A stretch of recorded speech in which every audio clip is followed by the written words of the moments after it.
کہتے نا کہ وہ مرد نہیں جو ڈر جائے حالات کے خونی خنجر سے. جس حال میں جینا مشکل ہو اس حال میں جینا لازم ہے. ڈرنا ہم کو نہیں ہے, ڈرنا ہم کو نہیں ہے.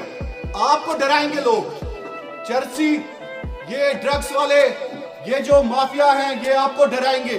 کپوارہ کی ان گلیوں سے لے کر کلگام کے علاقے تک میں ہر روز اس شہر کی ڈگر ڈگر اور نگر نگر جاتا ہوں. کیسے اس شہر میں زہر پھیلا ہوا ہے. ایک زہر پھیلانے والا, نسلوں کو تباہ کر دینے والا ایکولنٹ مرڈر ہوتا ہے. جس ایکولنٹ مرڈر, قتل.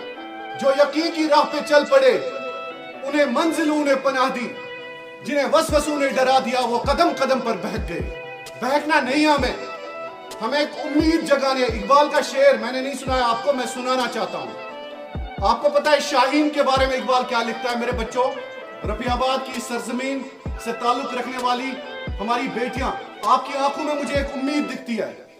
حالانکہ لڑکیوں کے بارے میں یہ کہا جاتا تھا, ہماری ان بیٹیوں کے بارے میں یہ کہا جاتا تھا کہ ان کا ڈرگز کے حوالے سے کوئی لینا دینا نہیں ہے. لیکن ایس ایچ او صاحب اس کے گواہ ہوں گے, یا پولیس ڈپارٹمنٹ میں ایسے رپورٹس ہیں کہ بہت ساری لڑکیاں ایسی ہیں جو ڈرگز میں انوالو ہوئی ہیں.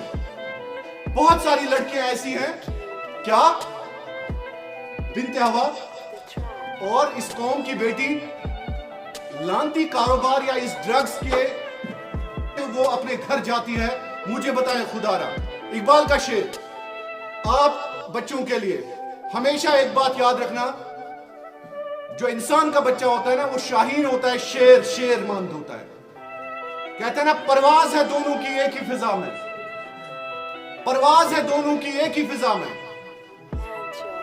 کرگس کا جہاں اور ہے, شاہین کا جہاں اور ہے. اس کا مطلب یہ ہے کہ جو ڈرگس لینے والا ہوتا ہے نا, ڈرگس لینے والا وولچر ہوتا ہے سماج کے لیے. وہ ہمیشہ وہ کرگس ہوتا ہے. شاہین کا جہاں کچھ اور ہوتا ہے, شاہین کا جہاں کچھ اور آتا ہے. اس لیے بچوں, رفیع آباد کے ستاروں, ہمارے لیڈرز ہیں آپ, ہمارے رہبر ہیں آپ. اپنے آپ میں ایک حوصلہ پیدا کرو, اپنے آپ میں ایک امید پیدا کرو, صبر اور یقین. نا امیدی کہاں ہے مجھے بتائیں خدا کے لیے. آپ نے ابھی اپنا کریئر ہی سٹارٹ نہیں کیا ہے, تو نا امیدی کہاں ہے؟ آپ تو اس قوم کے لیڈر بن سکتے ہیں. آپ تو میں اپنی بیٹیوں سے کہتا ہوں, نا امیدی کہاں ہے؟ You can be IAS, IPS officers tomorrow. I can tell you. ایک بچے میں جب حوصلہ ہوتا ہے نا, آپ نے اپنی زندگی کی شروعات ہی ابھی نہیں کی ہے. نا امیدی ہے ہی نہیں آپ کو. نا امیدی بالکل بھی نہیں ہونی چاہیے ایک مسلمان بچے کو, یا کوئی بھی کسی بھی مذہب سے تعلق رکھنے والا. I can't be specific about religion because ہمارے ایسے لیڈرز آج تک نکل کے آئے ہیں, خاص کر جب ہم بات کرتے ہیں سلطنت عثمانیہ سے لے کر کارل مارکس آپ پڑھیے, لینن کو پڑھیے, جو ابراہیم لنکن کی آپ کہانی سنیے, کیسے اس نے شروعات کی ہے, کیسے اس نے دیکھا کہ کیسے ظلم ہوتا تھا غلاموں پہ امریکہ میں, اور کیسے اس نے سٹرگل کیا. اگر وہ ڈرگز کی طرف جاتا, کسی نالی میں ہوتا, کسی ڈرین میں پڑا ہوا ہوتا. اور ہمیشہ یاد رکھنا, بھلے ہی ہم یہاں پہ ڈسکس کرتے ہیں کہ ڈرگز, لیکن جو ڈرگ لینے والا ہوتا ہے نا, جو چرسی ہوتا ہے نا, شرابی ہوتا ہے, یا جو بھی ڈرگز لیتا ہے, سماج میں ہمیشہ اس کو ایک غلط نظر سے دیکھتے ہیں. ہر ایک اس کو غلط نظر سے دیکھتا ہے. مجھ سے سوال پوچھا جائے گا کہ صحافت کے لحاظ سے آپ نے کیا کیا آج تک. You won't believe. کہتے ہیں نا کہ وہ مرد نہیں جو ڈر جائے حالات کے خونی خنجر سے. جس حال میں جینا مشکل ہو اس حال میں جینا لازم ہے. ڈرنا ہم کو نہیں ہے, ڈرنا ہم کو نہیں ہے. آپ کو ڈرائیں گے لوگ, چرسی, یہ ڈرگس والے, یہ جو مافیا ہیں, یہ آپ کو ڈرائیں گے. یہ ڈرائیں گے آپ کو, جیسے بشار صاحب نے ابھی کہا کہ اگر ہم ان کے خلاف تحریک چھیڑ دیں. جب بھی آپ ہمیشہ یاد رکھنا, جب بھی آپ تحریک چھیڑتے ہیں نا کسی اچھائی کی, سچائی کی اور بلائی کی سماج میں, انیشلی آپ کو تکلیف آئے گی, انیشلی یو ول فیل. کیونکہ یہ جو مافیا ہے نا, ڈرگ مافیا, یم دنوں تے اصل پٲٹھۍ روزن. اگر تُہۍ فار ایگزامپل یمن خلاف بشار صاحب تُلۍ پگہ مسجد میں علم, تو یہ آپ کو گھیرنے کی کوشش کریں گے, یہ آپ کو مختلف طرح سے گھیرنے کی کوشش کریں گے. لیکن میں نے پہلے ہی کہا کہ وہ مرد نہیں جو ڈر جائے حالات کے خونی خنجر سے. یہ خونی خنجر ہے نا, یہ تو خونی خنجر ہے. جس حال میں جینا مشکل ہو